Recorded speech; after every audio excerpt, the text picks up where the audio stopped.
بسم الله الرحمن الرحيم. السلام عليكم ورحمة الله وبركاته. إن الحمد لله ونحمده ونصلي على رسوله الكريم. أما بعد, அளவிலா கருணையும் நிகரிலா கிருபையும் உடைய அல்லாஹ்வின் திருப்பெயரால் இந்த உரையை ஆரம்பம் செய்கின்றேன். உளவியல் மேதை அன்னலார் என்ற புத்தகத்திலிருந்து நம்ம ரமதானுடைய சொற்பொழிவை பார்த்துட்டு இருக்கோம்.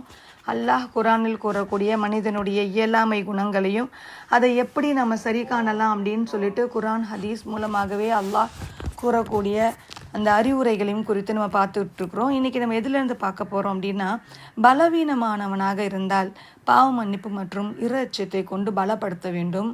அல் அஹாரு இப்னு யசார் அல் முசையி ரலியல்லாஹு அவர்கள் அறிவிக்கிறார்கள், மனிதர்களே, அல்லாஹ்விடம் பாவ மன்னிப்பு தேடுங்கள், அல்லாஹ்விடம் பிழை பொறுத்திட வேண்டுங்கள். நிச்சயமாக நான் ஒரு நாளைக்கு 100 முறை பாவ மன்னிப்பு தௌபா செய்கிறேன் என நபி ஸல்லல்லாஹு அலைஹி வஸல்லம் அவர்கள் கூறினார்கள். நூல் சஹீஹ் முஸ்லிம் 2702. அபூ ஹுரைரா ரலியல்லாஹு அவர்கள் அறிவிக்கிறார்கள், பலம் உள்ள ஒரு முஃமின் பலவீனமான ஒரு முஃமினை விட சிறந்தவனும் அல்லாஹ்வுக்கு விருப்பமானவனும் ஆவான். ஒவ்வொன்றிலும் சிறப்புண்டு. உமக்கு பயன் அளிப்பவற்றில் ஆசை கொள்வீராக, அல்லாஹ்விடம் உதவி தேடுவீராக. பலவீனம் அடையாதீர். உமக்கு ஒரு தீங்கு ஏற்பட்டால் நான் இப்படி செய்திருந்தால் இப்படி ஆகி இருக்குமே என்று கூறாதீர். எனினும் அல்லாஹ்வின் விதி அவன் நாடியபடி நடந்தது என்று கூறும். நீர் இப்படி செய்யவில்லை என்றால் அது ஷைத்தானின் செயலாகும் என நபி ஸல்லல்லாஹு அலைஹி வஸல்லம் அவர்கள் கூறினார்கள். நூல் சஹீஹ் முஸ்லிம் 2664. பிறரை குறை செல்பவனாக இருந்தால் தன் தவற்றுக்கு தானே பொறுப்பேற்கக்கூடியவனாக மாற்ற வேண்டும். அல்லாஹ்வின் தூதர் ஸல்லல்லாஹு அலைஹி வஸல்லம் அவர்கள் கூறினார்கள், ஒருவர் தம் சகோதரனுக்கும் அவனது மானம் தொடர்பாகவோ வேறு ஒரு தொடர்பாகவோ இழைத்த அநீதிக்கும் இன்றோ பொற்காசோ வெள்ளிக்காசோ இல்லாத நாள் வருவதற்கு முன்பே மன்னிப்பு பெற்று விமோசனம் காணட்டும். ஏனெனில் மறுமை நாளில் அவனிடம் நற்செயல் ஏதும் இருக்குமாயின் அவர் இழைத்த அநீதியின் அளவுக்கு அவரிடமிருந்து எடுத்து கொள்ளப்பட்டு அநீதி இழைக்கப்பட்டவரின் கணக்கில் வரவு வைக்கப்பட்டுவிடும். அநீதி இழைத்தவரின் நற்செயல்கள் எதுவும் இல்லை என்றால் அவரது தோழரின் அநீதிக்குள்ளானவரின் தீய செயல்கள் அவர் கணக்கிலிருந்து எடுக்கப்பட்டு அநீதி இழைத்தவரின் மீது சுமத்தப்பட்டுவிடும்.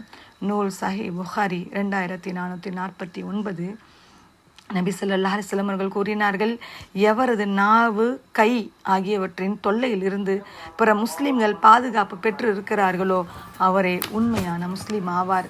எனவே எவர் அல்லாஹ்வின் தடை விதித்தவற்றிலிருந்து விலகி கொண்டாரே அவரே உண்மையான முஹாஜிர் புலம்பெயர்ந்தவராவார் என சஹீஹ் புகாரியில் 10வது ஹதீஸாக கூறப்பட்டுள்ளது.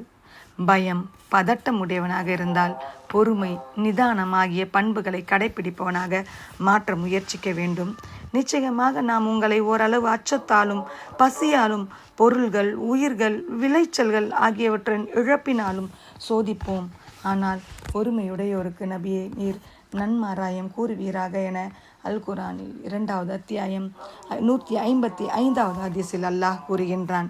நபி ஸல்லல்லாஹு அலைஹி வஸல்லம் அவர்கள் கூறினார்கள், ஒரு முஃமினுக்கு ஒரு முஸ்லிமுக்கு நோய் வேதனை துக்கம் கவலை தொல்லை துயரம் முதலான முள்குத்துவது உட்பட ஏதேனும் சோதனை நிகழ்ந்தால் அதனை பொறுத்து கொள்வதற்காக அவனுடைய பாவங்கள் அனைத்தும் மன்னித்து விடுகின்றான். சஹீஹ் புகாரியில் கூறப்பட்டுள்ளது. இவ்வாறாக இயல்பான 10 பண்புகளை அதற்கு எதிர்மறையான சிறந்த 10 பண்புகளால் மாற்ற முயற்சித்தால் பிரச்சனைக்குள்ளான தீர்வை பெற்றுவிடலாம். மேலும் கட்டுப்படாத பிள்ளைகளிடம் வெறுப்பு காட்டாமல் அன்போடு அவர்களின் பிரச்சனைகளை சரி செய்ய பெற்றோர்கள் முன்வர வேண்டும். தன்னுடைய பெற்றோர்கள் தன்னை நேசிக்கிறார்கள் என்ற உணர்வை பிள்ளைகளிடம் உருவாக்கிவிட்டால் அவர்கள் அதிகப்படியான அன்பை திரும்ப தருவார்கள். நான் தவறு செய்தால் பெற்றோர்களின் நேசத்தை இழக்க நேரிடும் என்ற அச்சமே அவர்களை தவறிலிருந்து காப்பாற்ற வழியாகும். அவ்வாறே பெற்றோர்கள் பிள்ளைக்கான ஒன்றை செய்யக்கூடாது என்று தடுத்தால் அதற்கான காரணத்தை அவர்களுக்கு தெளிவாகவும் நிதானமாகவும் அமைதியாகவும் விளக்க வேண்டும். விளக்கமளித்தல் என்பது அவர்களை தவறின் பக்கம் செல்லவிடாமல் தடுக்கும் வழியாகும். பிள்ளைகள் நற்காரியங்கள் செய்யும் போதும் நமக்கு கீழ்ப்படிந்து நடக்கும் போதும் அவர்களுக்கு சிறந்த பரிசுகளை வழங்குதல் அவர்களை பாராட்டுதல் அவர்களுக்காக துஆ கேட்டல் போன்றவைகளும் அவர்களை தீயதின் பால் செலவிடாமல் தடுக்கும் வழியாகும்.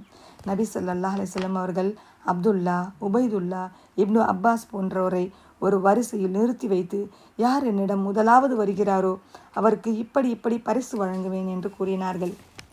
அவர்களும் போட்டி போட்டு கொண்டு ஓடுவார்கள். அந்த வேகத்தில் அவர்கள் நபி ஸல்லல்லாஹு அலைஹி வஸல்லம் அவர்களது மார்பின் மீதும் தோளின் மீதும் விழுவார்கள். நபியர்களும் அச்சிறுவர்களை வாரி அணைத்து அன்பு முத்தம் பொழிவார்கள் என அப்துல்லா பின் ஹாரிஸ் ரலியல்லாஹு அன்ஹு அவர்கள் அறிவிக்கிறார்கள். எப்போதும் பிள்ளைகளுடன் அமைதியான ஒரு உரையாடலை ஏற்படுத்தி கொள்ள வேண்டும். குழந்தைகளின் வெளிப்படையான பாதுகாப்பில் மட்டுமின்றி ஆன்மீக ரீதியான பாதுகாப்பிலும் பெற்றோர்கள் மற்றோரும் அதிக அக்கறை காட்ட வேண்டும்.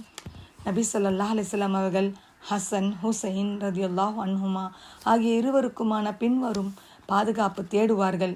அனைத்து வகையான ஷைத்தான்களை விட்டும், விஷ ஜந்துகளை விட்டும், நோவினை தரும் அனைத்து வகையான கண்ணேறுகளை விட்டும் அல்லாஹ்வின் பரிபூர்ணமான வார்த்தைகளை கொண்டும் நான் பாதுகாவல் தேடுகிறேன். அதாவது அஊது பில்லாஹி கலிமாத்தில்லாஹி தாம்மா மின் குல்லி ஷர்ரின் ஹாமா மின் குல்லி ஐனில் லாமா. இந்த துவாவை அதிகம் நாமும் நம் பிள்ளைகளுக்காக ஓதக்கூடியவர்களாக இருப்போம். சில நேரங்களில் சில குழந்தைகள் தொடர்ந்து வரம்பு மீறி கொண்டே இருந்தால் அவர்களை தண்டிக்க வேண்டிய தேவையும் ஏற்படும். இவ்வாறாக நமது குழந்தைகளை பண்படுத்த முயற்சித்தால் அல்லாஹ் விரும்பக்கூடிய, நம்மை நேசிக்கக்கூடிய சிறந்த வாரிசுகளை உருவாக்கலாம்.